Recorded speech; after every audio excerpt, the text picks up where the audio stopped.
GG. Oh my god, I did it.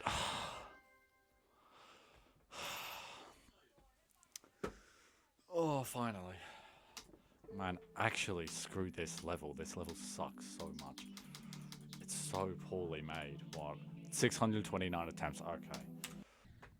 Literally, why? Why does that exist? Why is that something you can die to? Who thought that was a good idea? Actually, I hope they burn in hell. I hope they behold the power of an angel. Only the real ones will get that one. Alright, so yeah.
Alrighty then.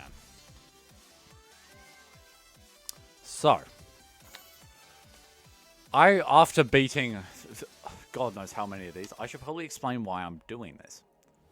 So, a year ago now, myself and two of my friends decided it'd be a good idea to try to beat every single 9 Circles level.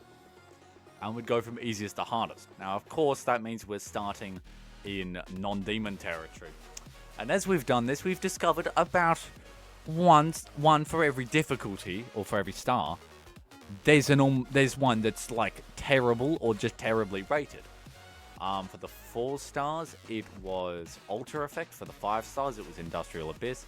6 stars, Kobe Circle. 7 stars, we got 2. We got Ato Circles, and Platforms of Dust. And now at the 8 stars, we're running into a lot of them. We've got Vesiveh, we've had Popcorn, which was just before this, and now this one, which was reasonably challenging, 88 attempts. Definitely not the hardest one. It wasn't too bad even. But yeah, so this is basically just an explanation for why I've been playing all of these random non-demon 9 Circles levels. I will reach the demons. That is my bare minimum requirement, is I reach the demons at some point. So, yeah. Let's keep going.